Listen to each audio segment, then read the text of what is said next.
Hi, it's Linda Adler-Kastner, Program Chair for 4Cs 2016. Today we're going to talk with Lori Shorr, who's going to co-facilitate the Making Policy workshops and the Taking Action workshops at 4Cs 2016. So welcome, Lori.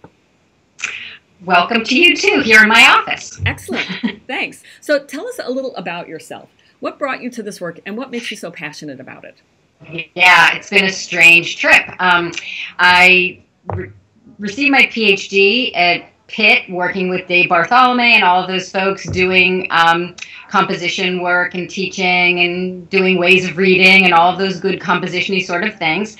And we moved to Philadelphia, and one day in the newspaper I saw a report on the percentage of ninth graders who graduated from high school in the city, and it was in the 40%, and I assumed I was reading the graph incorrectly because I couldn't believe in any part of this country that could be the case. But after, consulting with folks and finding out, indeed, we were really failing a huge portion of the population in this city, I basically made an about face, didn't want to be a professor anymore, and wanted to work on this issue.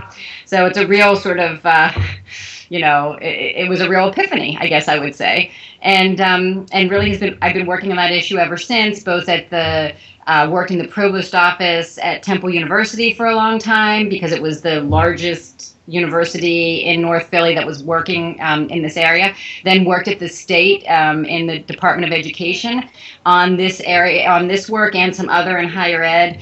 And for the last 8 years have been the chief education officer for the city of Philadelphia, working on this issue. So, and also for a brief stint was in a nonprofit who really focused on this issue along with some other educational issues. So, I've been in the policy world for a while looking at educational outcomes. Great, terrific. So if you could tell us a story about a successful organizing effort that you've been involved in, what really made it successful? I guess I would have to look at, there was a table that was put together 10 years ago, and it was called Project U-Turn. It eventually got that name, but it started out as a group of cross-sector folks who worked either in schools, but also in like departments of human services, places where vulnerable populations receive services. And that table decided that they would work on this issue of the dropout and raise some money and got some research done by Johns Hopkins, some professors there who really laid out for the first time what the dropout problem looked like in the city and what the graduation success looked like in the city and which populations were disproportionately affected by the failure of our public education system.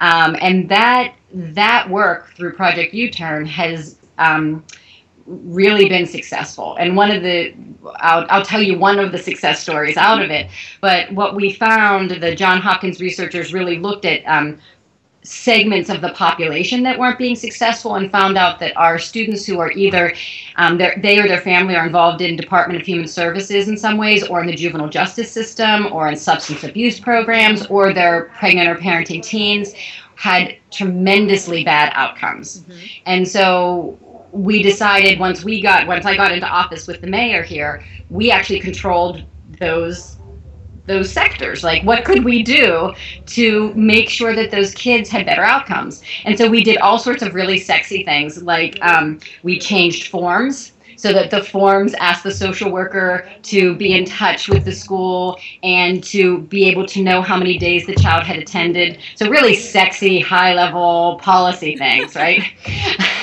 But we also set up a education support center inside the Department of Human Services, and we were able to do student-level data.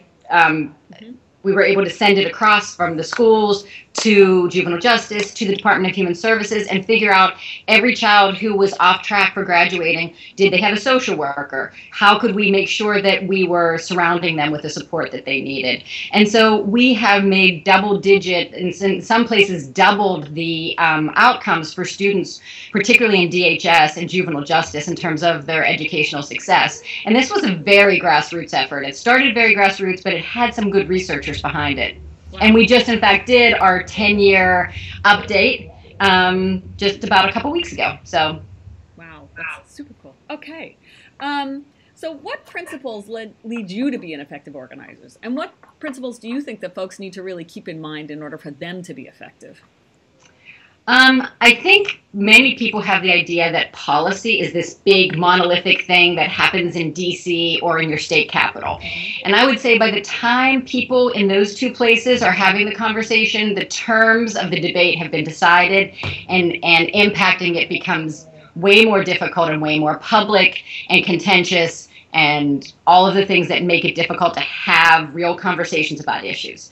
I would say the place that the groundwork for policy gets made at a very local level, and in fact some policy is just made and done at the local level. And so in this workshop, I think we're really going to talk about the continuum of policy making or rule making.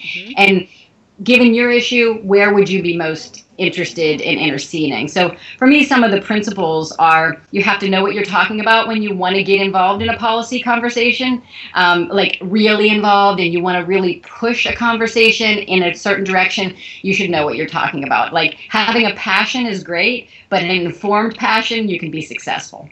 Okay, great. So the next question is, what sorts of things can people expect when they come to your workshop?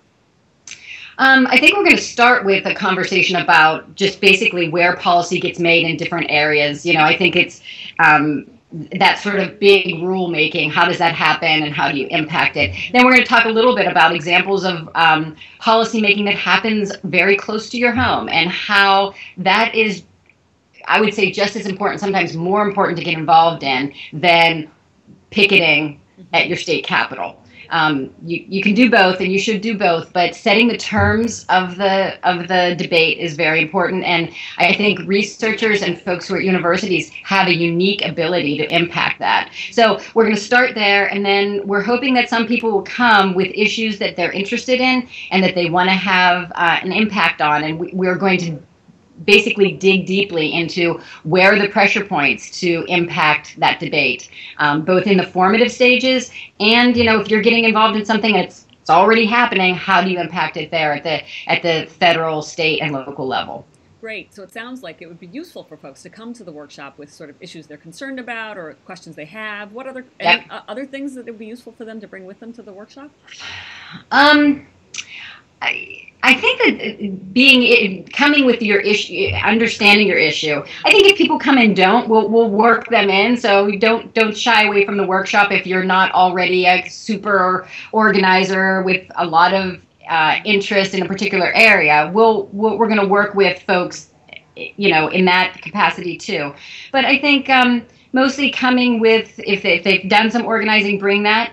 And we're gonna troubleshoot and really get into, well, no, you should really be talking to city council on that, or you should really be, that's a federal issue, that's a state issue, that you can do actually with your college president, or you could do that by building a table in your local community where those conversations can happen. So knowing where and when to intervene and how, and I know there are other workshops that are going to talk about messaging, but messaging is certainly a huge part of advocacy around policy issues. Okay, terrific. Are there other things that folks should know as they get ready to think about the workshops and coming to 4Cs 2016? I would say intervening in policy is way easier than most people think. And you can be way more effective than you think you can be. And there's lots of examples of that. I mean, the one I gave you about DHS was kind of a big example, but we have a university here who just changed its policy around whether you have to take the SAT to be admitted or not. They made that as a local decision. It was informed by professors and folks in this community who believed that there might be another way to evaluate college readiness. They're in their first year of that. That will impact tens of thousands of students. And nobody had to take a vote in Harrisburg or DC on it. So that there are very effective and important and wide-ranging things that you can do in your backyard. And people should be, I personally believe, if you're in the university and you've had the benefit of getting an advanced degree and you've had the luxury of being able to sit on the sidelines for a little bit and think through what it means to be part of society and to add to it, you have some obligation to feed back into the social well-being of the community you live in. That it's not a free pass just to teach and go off into oblivion. It's actually, there's some responsibility that comes along with that, and you can be tremendously impactful for the lives of people who didn't have that privilege. A little bit of a moral tone there at the end. Sorry about that, but I know that there are many people in the organization who feel that way, and so just being more effective at it, and with some little insider tips about how to do it, I think we're going to do both big picture and some insider tips, and hopefully people will walk away from the workshop feeling empowered and ready to take next steps to be advocates.